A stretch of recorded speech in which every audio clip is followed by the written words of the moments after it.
While it still is early on in this NHL season, there has been a bunch of players surprising everyone and putting up really good numbers when no one really expected them to coming into the season.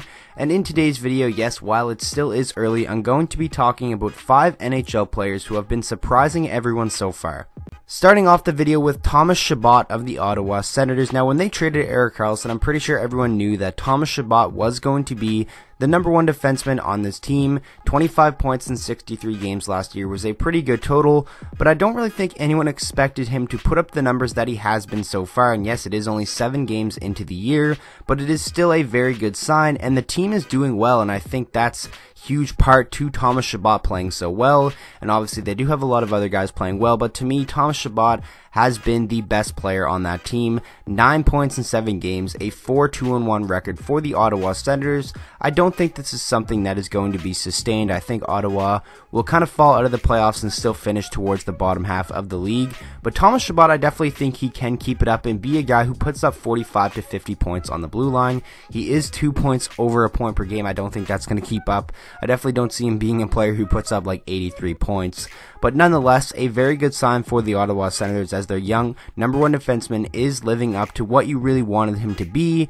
Obviously, it is still early. I'm going to say that a lot of times in this video, but he has been unreal to start the season, and that has to be a really good sign. Next up is Kyle Palmieri of the New Jersey Devils. Now, he missed a lot of time last year due to injury, only played in 62 games, but he still had 24 goals and 20 assists for 44 points. That's what this guy does. He gives you 20 goals on a regular basis, but he's almost halfway to 20 goals already in just 6 games. He has 7 goals and 1 assist for 8 points. New Jersey has a 4-2 record. They started off 4-0. Obviously, they have lost the last 2, but they're still playing very, very well, and Kyle Palmieri is a huge part to the team's success, and 7 goals already in 6 games. Obviously, he's not going to keep that up, but I definitely think he can crack the 35 goal mark this season, especially if he even keeps up somewhat of the pace he's on right now.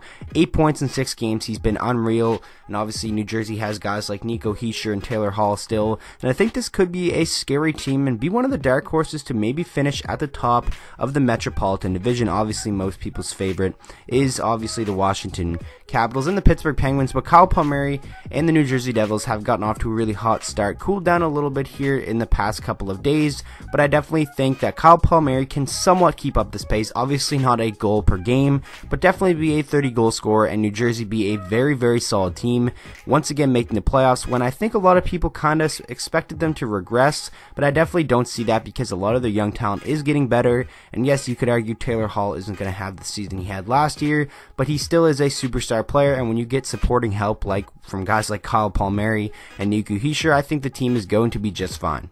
Next up is Sebastian Aho of the Carolina Hurricanes, another team that got off to a really hot start, have kind of cooled down and lost a couple of games here lately, but they're still playing very well with a record of 4-3-1, and last year Sebastian Aho in 78 games had 65 points, showing that he is the franchise guy for this team moving forward.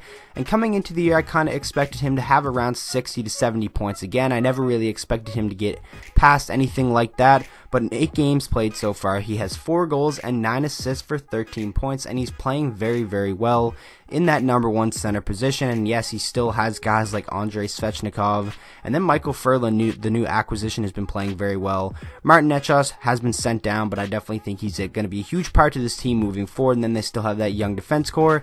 This is a team that's looking very, very good right now and moving forward towards the future. Obviously, the question mark in goal still remains to be seen, but I definitely think that is something that they can fix.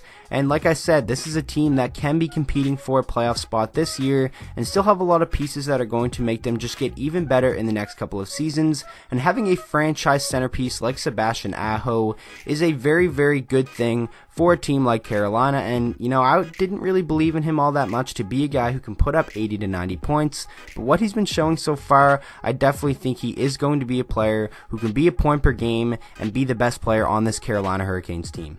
Next up, we have Morgan Rielly of the Toronto Maple Leafs. Now, this is probably the biggest story of the season so far, and he's been playing unbelievable.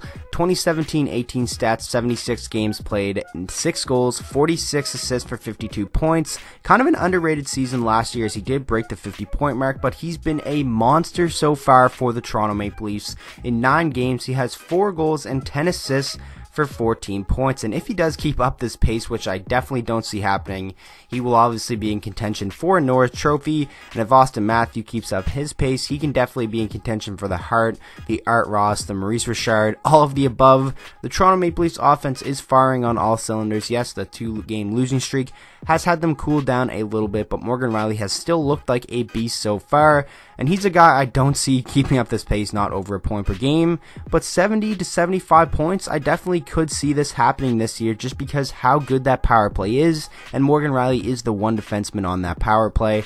And the record of the team is 6-3. It was 6-1 before this 2-game losing streak, but I definitely don't see this losing streak keeping up. And this is probably large part due to Toronto just feeling like they're invincible, probably because of how good they were doing. They were just demolishing teams. That power play is exceptional, and Morgan Rielly is a huge part of that. The quarterback of that power play, the best defenseman on this team, and yes, you could argue he is going to be in contention for the Norris Trophy when this season does end, and that is something I'm pretty sure nobody expected coming into the year. Obviously, the Norris Trophy isn't just about all points, but it definitely is a huge part of that. But Morgan Rielly has been pretty reliable in his defensive zone as well this season, and it's definitely been a very, very entertaining start for this Maple Leafs team, and Morgan Rielly has looked like a monster. And the last player we're going to talk about in today's video is Alex DeBrincat of the Chicago Blackhawks.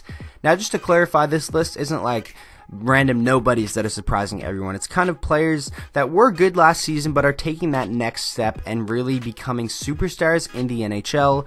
Last year, his rookie season, DeBrincat had 28 goals and 24 assists for 52 points, a very, very solid rookie season, and I expected him to get better and be a player who can give you 65 to 70 points.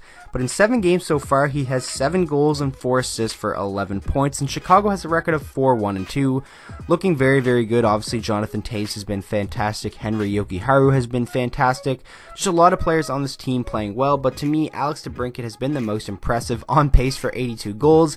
I don't see that happening, but 40 goals is definitely something I could see DeBrincat breaking, because you see all the defensemen attracted to shutting down Jonathan Toews and Patrick Kane, and then you have DeBrincat there, who's a very good goal scorer. He had more goals than assists last year, and 4 assists too for 11 points. I definitely think DeBrincat is a guy who's gonna give them 80 points this season, and that is a huge, huge plus for a team that a lot of people expected to get worse, but are definitely showing signs of getting a lot better from last season, and I really could see them getting back into the playoffs, and that would be a huge success for this organization, and Alex DeBrincat could be a major part of that, and he's definitely showing this season that he can be one of the best players on this team. So that is going to do it for this video. I really hope you guys did enjoy. Make sure to let me know down in the comment section, what are some players that have surprised you so far and exceeded expectations? Like I said, this is just my opinion, just from the games I've watched so far, but you guys can definitely make sure to let me know down in the comment section what you think. And with that being said, I hope you enjoyed the video. If you did, please make sure to drop a like on it and subscribe to the channel for daily NHL content, and I will see you guys all in the next video.